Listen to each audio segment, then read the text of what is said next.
Welcome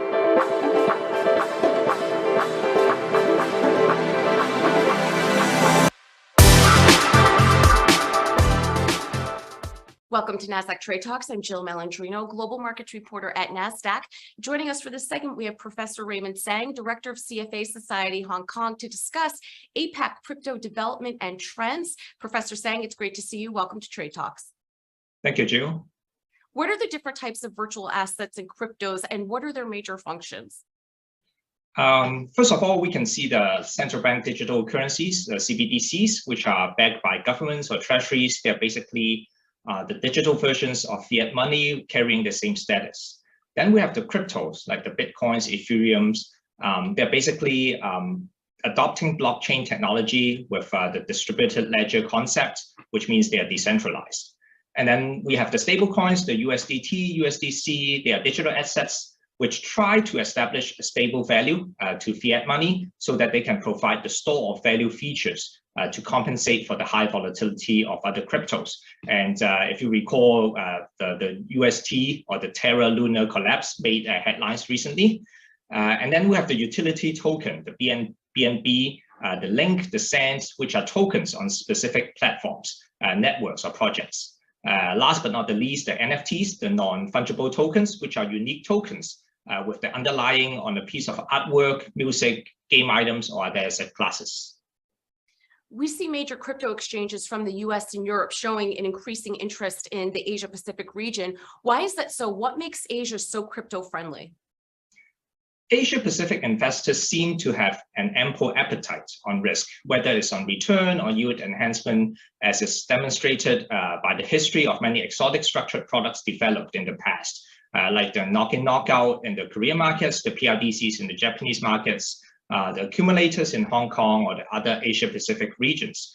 In the region, some governments are more crypto friendly. For example, Singapore, they try to develop a hub for talents. They encourage commercial banks to build platforms to support the crypto habitat.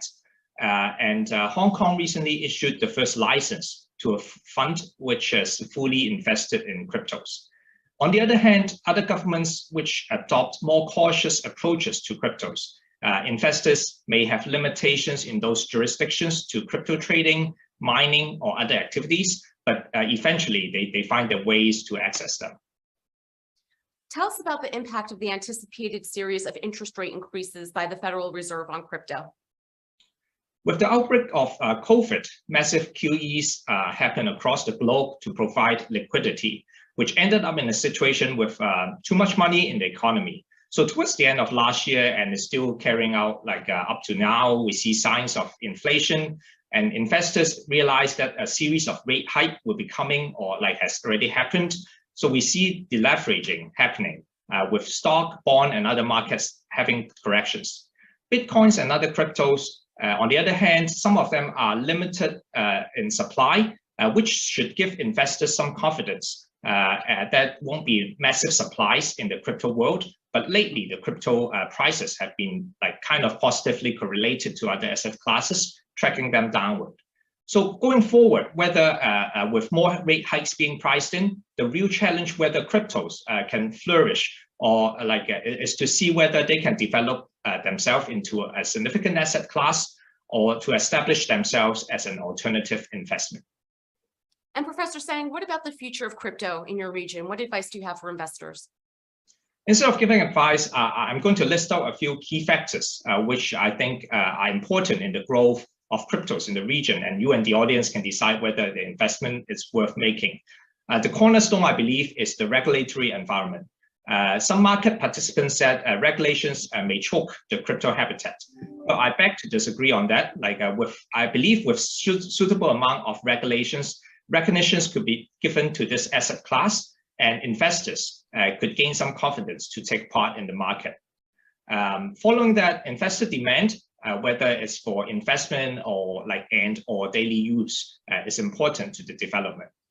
Also, corporate acceptance, whether it's for transaction or for store of value, we can see that PayPal, Microsoft, and some other companies are making their move into accepting cryptos in their transactions. I believe these moves are probably irreversible because they are unlikely to stop accepting them once they have started. On the other hand, security is also an important factor, with investors gaining confidence on the prevention of hacking. Hopefully, there will be less fraud or scam in the market that would develop a healthy habitat for the development.